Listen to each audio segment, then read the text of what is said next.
vamos lá. Hoje nós vamos entrar realmente no tema. Então, nós estamos estudando a experiência espiritual sob novo enfoque. A experiência espiritual de Paulo. Esse é o tema. Então, a gente viu todo aquele contexto histórico, cultural, no sábado passado, porque ele é necessário para a gente entender essas coisas. Se a gente, durante a semana, um aluno perguntou assim: você vai falar sobre aquela questão de que Paulo é machista? Eu disse: não vou falar sobre essa questão porque Paulo não é machista. Eu não posso falar uma coisa que ele não é.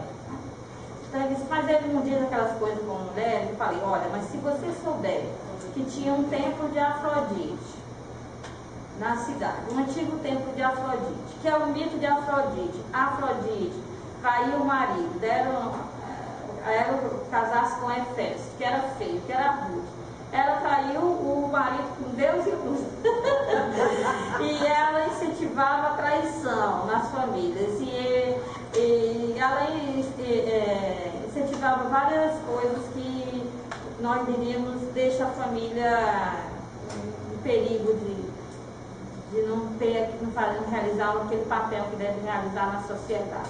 Então, essas pessoas não podem trazer para a comunidade cristã esse tipo de coisa. Então, Paulo simplesmente diz: olha, Coríntios, vocês devem trazer o distintivo no cabelo, que traduzem por véu, não é? Mas não necessariamente é véu, mas é um distintivo no cabelo que diga que você é casado e que diga que você não está disponível, porque coloca o distintivo no cabelo, não está disponível para os homens. Agora, se você não traz o distintivo no cabelo, né, você está dizendo para os homens que você está totalmente disponível e você desonra o seu marido, não é? Está certo. Então, e os homens? Tratem de fazer as orações conforme vocês fazem na cultura de vocês. Você não vai se vestir diferente para fazer uma oração. Então, é uma orientação pastoral, não é uma orientação machista. Você não sabe do templo de Afrodite, do papel que Afrodite tinha toda essa libertinagem sexual dos coríntios. Então você não vai entender isso, você vai entender como machismo. Mas como é que eu posso baixar um texto antigo, um escrito de circunstância? Ele não está dizendo para o mundo todo. O que Paulo diz para os coríntios é para os coríntios. Nós estamos aproveitando e herdando dos coríntios, mas ele não falou para nós. Ele estava pensando nas pessoas, lembrando da cara das pessoas. Quando ele fala qual é, ele está sabendo de quem que ele está falando. Mas nós aqui não sabemos. Então, ele está falando para pessoas bem específicas, que ele conhece muito bem, sobre problemas que ele conhece muito bem. Então, se nós não temos um problema, nós não podemos assumir a solução. Não é? Então, posso pegar esse texto, que foi uma orientação prática, pastoral, e lúcida e sensata, para usar para tudo que existe no mundo. Então, nós também, na nossa cultura, nós temos distintivo, nós temos coisas que nós usamos, que quer dizer alguma coisa. Vocês mesmos entraram nesse curso e receberam uma pulseirinha, para dizer que tem 20% de desconto na loja. Tira o distintivo, porque você não tem desconto, né? Então, isso é uma coisa prática. Então você fica muito bem aí, mas você não perde os 20%, né? Coisa prática. Então, a mesma coisa tem que lidar com Paulo na praticidade que ele tem diante das questões. Tá? Tem carne sendo vendida, carne que do sacrifício está sendo vendida, o que eu faço? É dar a orientação prática. Nós temos carne de sacrifício? Nós não temos mais sacrifício de animais. Então, isso não serve para nós. Nós não temos esse problema, não podemos usar uma orientação a respeito de carne sacrificada para o alimento que nós comemos, porque não foi sacrificado. Ok? Então, esse negócio de tirar as palavras do contexto é uma carta, gente. Se eu mando um e-mail para minha irmã, é para minha irmã. Agora, se ela faz aí um encaminhamento para Deus e o mundo, aí é problema dela, de quem vai receber tem que saber que esse livro é para ela. Agora, se serve para outra pessoa, que bom. Mas não foi essa a minha intenção. Então, a mesma coisa é Paulo, né? Então, ele escreve para as comunidades. Então, nós vamos ver hoje aquilo que o livro trata, esse livro que nós estamos seguindo, é o misticismo apocalíptico do apóstolo Paulo, um novo olhar nas cartas aos Coríntios, na perspectiva da experiência religiosa. que está exposto aqui. Então, esse livro, ele traz algumas orientações para melhor entender o texto do êxtase de Paulo. E essa questão de Paulo é a parte 3, Paulo e os Coríntios. A parte da correspondência na página 153 começa, né? 153 começa o texto. E nós já vimos toda essa parte introdutória de Paulo e os Coríntios no encontro passado. E aí eu usei outras bibliografias para também compor a aula do sábado passado. Não é? Porque aqui está muito breve. Então, completei com outras coisas. E hoje nós viremos ver, a partir da página 161, que é o êxtase visionário de Paulo no contexto apocalíptico. Segunda carta aos Coríntios, capítulo 12, versículos de 1 a 10. É isso que nós vamos ver hoje, que é o tema que nós vamos tratar. O livro ele vai estudar vários momentos em que Paulo menciona a experiência espiritual. Mas nós não temos esse tempo todo, então a gente vai ver só esse texto bíblico. E já é bastante coisa, bastante conteúdo. Tá certo? Então, para saber dos outros textos que Paulo tem experiências espirituais, êxtase e outras coisas do gênero, é preciso ler o livro, tá? Então, a primeira coisa é ver essa questão de o que ele diz. O autor, ele traduziu o texto, esse texto da 2 Coríntios, ele mesmo traduziu, e a gente pode dar uma olhada no que ele traduziu. Quem não tem o livro é só escutar. Ele traduziu assim: é necessário orgulhar-se, não convém na verdade, mas irei para as visões e revelações do Senhor. Conheço um homem em Cristo que há 14 anos, se em corpo não sei, se fora do corpo não sei, Deus sabe, foi arrebatado o tal homem até o terceiro céu. E conheço o tal homem, se em corpo, se fora do corpo, não sei, Deus sabe, que foi arrebatado para o paraíso e ouviu palavras indizíveis, as quais não é permitido a um homem falar. Pelo tal me orgulharei, mas por mim mesmo não me orgulharei, senão nas fraquezas. Pois, se quiser me orgulhar, não serei insensato, pois falarei a verdade. Mas eu me abstenho, que ninguém pense de mim além do modo como me vê ou ouve de mim. E pela grandeza das revelações, porquanto, para que não me exaltasse, foi dado a mim um espinho na carne, um anjo de Satanás, para que me batesse, a fim de que não me exaltasse. Por causa disso, 3 vezes clamei ao Senhor, para que afastasse de mim.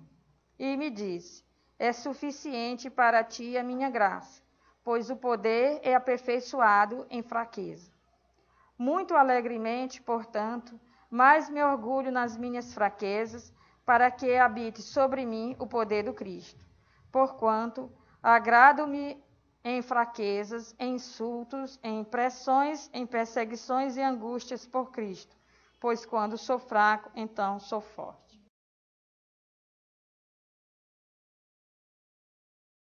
Então, a primeira coisa que o autor coloca é: Paulo teve uma experiência, e ele vai dizer, não foi única, né, seu João, que o senhor estava contando para mim na hora que eu cheguei. Que o que ele disse que mais... A gente vive 93 anos para ficar sabendo das coisas, né? Eu digo, mas é ótimo que a gente vive 93 anos para saber das coisas. Então, de pensar que a única experiência de Paulo foi a experiência de Damasco. E agora, lendo o livro, ele viu que essa experiência foi constante na vida de Paulo. Paulo teve outros momentos de profundo encontro espiritual, não é? E num desses momentos, ele narra para os coríntios. Primeira coisa que a gente tem que saber é, o que tem a ver o encontro passado, o estudo do encontro passado, com Paulo narrar essa experiência dele. Ele narra essa experiência dele para ajudar a falar sobre que ele tem autoridade, que ele tem motivo para se orgulhar, mais do que todo mundo, por causa das experiências que ele teve, mas que ele não faz isso, que ele trata isso com muita naturalidade. Ele está falando disso agora, porque se tornou necessário, mas ele não falaria, não é uma coisa que ele ande divulgando por aí. Portanto, os coríntios não têm motivo para estar fazendo do momento da liturgia um show de oração em línguas. Não tem motivo para uns se sentirem mais santos do que os outros, ou mais culto do que os outros, não é? Ou mais importante do que os outros. Porque ele que tem motivo para isso, não faz. Então, que essas questões espirituais não são buscadas por ele, né? Que ele não faz disso a mesma coisa que aquelas pessoas dos templos de Afrodite ou de qualquer outro templo fazem, né? Que isso não é uma coisa que se use para ganhar dinheiro, que isso não é uma coisa que se usa para ter uma autoridade religiosa sobre os outros, e tem só tudo a ver com o que a gente falou da vez passada.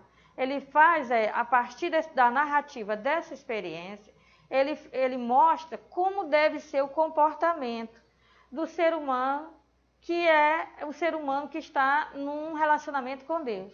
É um comportamento sereno, não demonstra para os outros nada mais do que o que é.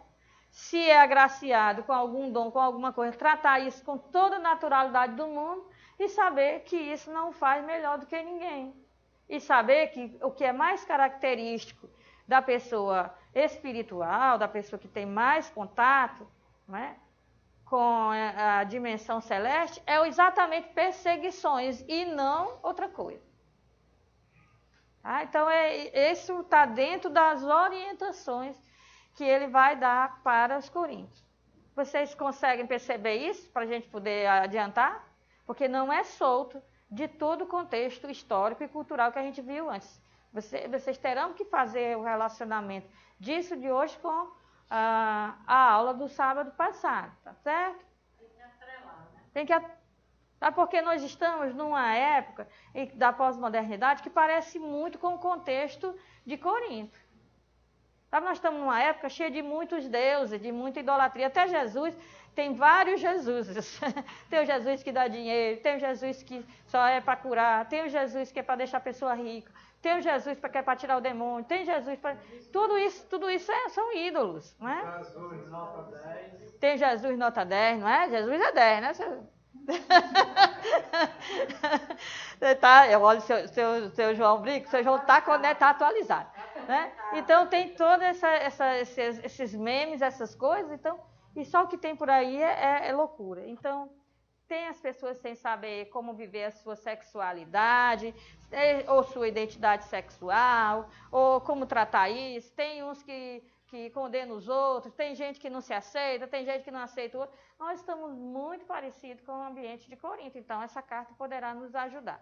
E nós estamos buscando seguir Jesus do nosso jeito, com nossos problemas, com nossos defeitos, com nossos pecados. Essa carta também pode nos ajudar, tá certo? Então, a primeira coisa que Paulo faz é falar dessa experiência a partir de uma linguagem, de um padrão muito usado pelo judaísmo da época de Paulo. Mostra que ele é uma pessoa que é profundamente conhecedor do judaísmo, que é a questão da apocalíptica. Porque quando a gente fala apocalíptica, todo mundo pensa fim do mundo. Não, a palavra apocalipse quer dizer revelação. A palavra grega para dizer revelação. Quer dizer que tem algo que não está bastante esclarecido, que não está mostrado, que os outros não estão sabendo e que vai ser dado a conhecer. Isso é apocalipse. Apocalipse é isso. Tá? Então, o que ele vai dizer? Tem alguma coisa que os coríntios não sabem sobre ele mesmo, sobre as experiências que ele tem. Ele vai, em parte, dar a conhecer, e em parte não vai, porque ele não quer se gloriar. Como ele disse, só se gloria nas fraquezas, não vai se exaltar para eles, não vai se orgulhar. Então ele vai usar essa experiência de arrebatamento, ele vai dizer que passou por uma experiência assim, que ele se sente arrebatado. E o autor aqui do livro vai dizer que isso não foi só importante na vida de Paulo, como também essa experiência não foi única. Ela aconteceu várias vezes, de Paulo ter visões, ter sonhos, né? O livro do Atos dos Apóstolos fala que ele sonhou com Macedônio, que teve visão com Macedônio, vem para cá, Paulo, e ele conta outras coisas para os coríntios, né? Para os coríntios, ele resolve contar. Por quê? Porque ele quer mostrar para os coríntios que ele já viveu essas coisas e não se mostrou para eles como sendo um iluminado, uma pessoa superdotada, uma pessoa conhecedora dos segredos do céu. Ele se apresentou para eles na fraqueza. Então, por que os coríntios, que não são nada, que não têm nem essas experiências, estão se achando melhor do que os outros? Não é? Então, ele vai falar de uma experiência em que ele se sente levado para uma dimensão mais alta do que essa dimensão material que a gente vive. Que isso, na linguagem judaica, chama-se arrebatamento, e que a gente tem que entender isso aqui. Porque o que há hoje em dia é um fundamentalismo que até saiu que a pessoa diz que vai ser arrebatado. E vai sair flutuando e se encontrar com Jesus nos ares, igual está escrito na primeira carta aos Tessalonicenses, né? Então, naquele filme 2012, a jovem está lá dirigindo o carro e a mãe dela do lado, né? E a mãe dela é uma pessoa muito crente, uma pessoa muito piedosa, e ela está conversando com a mãe dela, olhando para o trânsito, quando ela olha, a mãe dela sumiu, foi arrebatada. Então, a gente parar com esse misticismo, essa coisa, não é disso que Paulo está falando. Ele usa o senso comum, a visão da época, mas o que ele quer dizer, né, é que ele foi levado para uma dimensão espiritual, uma dimensão celeste, céu, qualquer coisa que você queira chamar. Né? Então, ele passou por uma experiência em que ele não se sentia aqui por alguns minutos, por algum tempo. Né? Uma experiência típica de como a gente está, por exemplo, sonhando. Quando a gente sonha, a gente se vê entrando num lugar. Como é que sou eu e eu estou me vendo? Né? Então, a gente se sente em outro lugar, fazendo outras coisas. Não é? Então, é uma experiência em que a nossa consciência dessa realidade daqui some.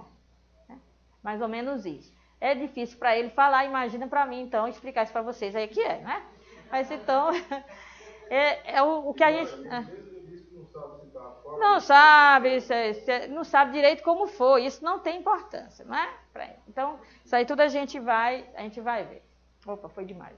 Então, ele não foi uma ocasional, né? Isso aqui não foi uma coisa de um momento, mas isso que ele viveu lá, que ele não quer contar, quem ele viu, com quem falou, não é?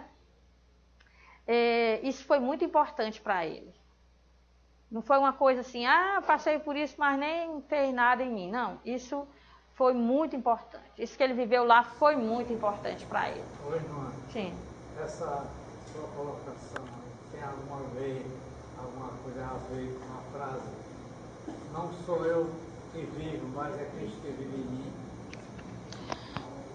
Tem um pouco a ver, seu João, porque ele quer demonstrar que tem forte união com Cristo. Mas essa frase, é Cristo que vive em mim, ele quer dizer o seguinte, que o que quer que eu faça motivado pelo Cristo. É como se que o Cristo estivesse fazendo através de mim. Quando eu realizo as coisas, eu quero realizar aquilo que agrada o Cristo, eu quero fazer aquilo que agrada o Cristo, e por isso é como se ele estivesse aqui fazendo junto comigo. É isso que ele quer dizer, né? A minha motivação para a ação é Cristo, não é outra coisa. Que antes a motivação dele era a lei. A lei, os rabinos dizem, a lei vive nos meus braços, aí amarra o braço. A lei vive no meu pensamento, não é? A lei vive aqui no meu coração, aí amarra aqui. Ele está dizendo, agora isso que fazem com a Torá, eu faço com o Cristo, né? O meu modo de pensar, eu procuro que seja o modo de pensar de Cristo. Ele até diz na carta aos Filipenses, capítulo 2, ele diz assim, eu queria que vocês tivessem os mesmos pensamentos ou os mesmos sentimentos, pode ser traduzido assim, de Cristo. Cristo aqui, não é? Cristo no coração, Cristo no modo de agir, tá certo? Porque antes, como fariseu, era a Torá, era a lei de Moisés. Agora é Cristo que motiva as palavras, as ações, o modo dele viver. Então, marcou a vida do apóstolo. Então, são experiências que fazem parte da carreira dele, que ele até usa quando ele vai falar de si, mas não de uma forma para engrandecer-se. Não é? No livro dos Atos dos Apóstolos, mostra que ele, quando teve que falar da conversão, como foi que ele 2 vezes, diante de Agripa, diante da autoridade romana, ele falou do que aconteceu no caminho de Damasco. Ele fez isso com muita naturalidade, só para explicar as atitudes dele. Olha, antes eu perseguia. Por que eu não sou perseguidor? Porque eu tive uma experiência com o ressuscitado, foi isso. Né? Agora ele usa num contexto de que serve para os coríntios. Né? Serve para os coríntios. Olha, não sou a favor que vocês ajam assim, com orgulho. O amor é que está em primeiro lugar. Porque se fosse por orgulho, eu tenho muito mais motivo para me orgulhar. Por causa das experiências que eu vivi. Não é? Mas eu não faço isso. Eu não me orgulho. Então, por que vocês se orgulhariam? Não é? Então, ele usa essas experiências, porque essas experiências o ajudam a falar de por que ele toma aquelas atitudes, por que ele diz aquelas palavras, por que ele pensa daquele jeito. Então, fizeram parte da carreira dele. A outra coisa é, as narrativas da mística judaica sempre relatam ascensões aos céus. Várias vezes na vida do místico. Então, êxtases são tratados. Aquilo que no Ocidente, os místicos do Ocidente, os santos do Ocidente falam de êxtase, ficar fora do corpo. Êxtase é estar fora, né?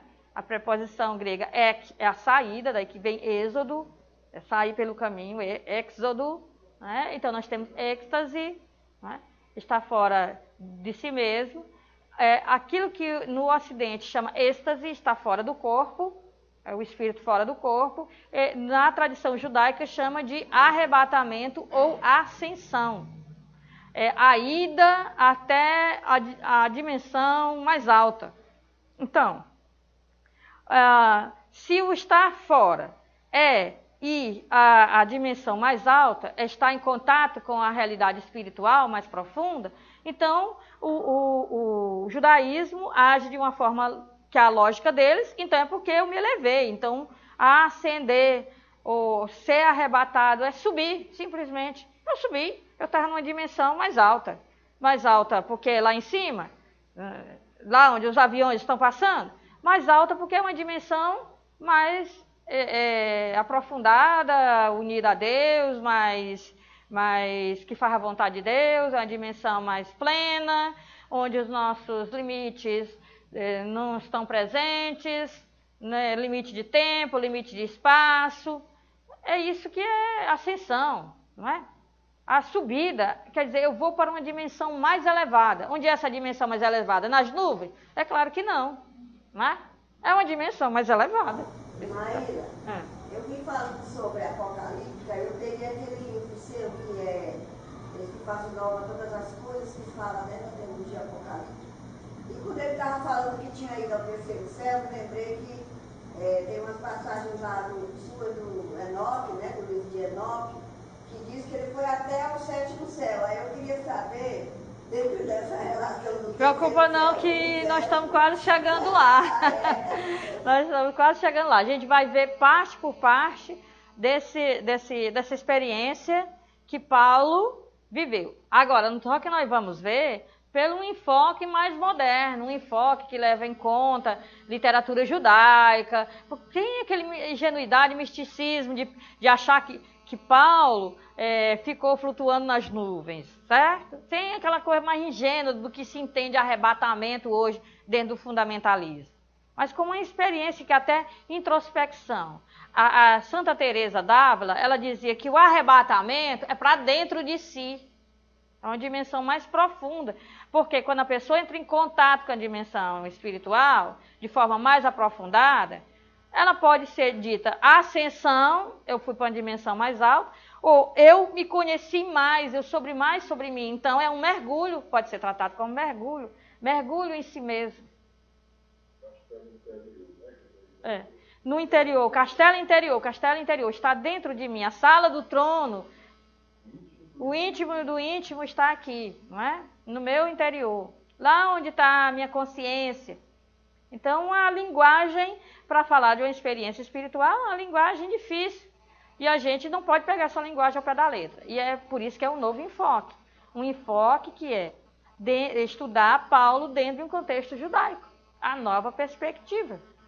Porque tiraram Paulo do contexto judaico e todo mundo está entendendo Paulo errado. Porque é tirado do contexto judaico. Ok? Então, então, era típico do tempo de Paulo se falar dos místicos que tem várias vezes essas experiências e que são narradas com a experiência de arrebatamento. Tá? Então, nós vamos estudar, como o autor fez aí, o campo semântico. Tá? Nós vamos estudar o campo semântico, quer dizer, qual o significado das palavras. Qual o significado? O que elas querem dizer? O que Paulo quis dizer quando ele escreveu essas coisas? Né? Primeiro, ele tem expressões como visões, ele fala em visão, revelação, ser arrebatado, terceiro céu, o que significa isso? Paraíso. Todas essas palavras e expressões fazem parte de um padrão de literatura dos místicos judeus, que são assim, tem uma literatura que é apocalíptica. Nessa literatura apocalíptica, o vidente tem que ir à dimensão mais elevada, ele tem que ter um arrebatamento ou uma ascensão, para ele ver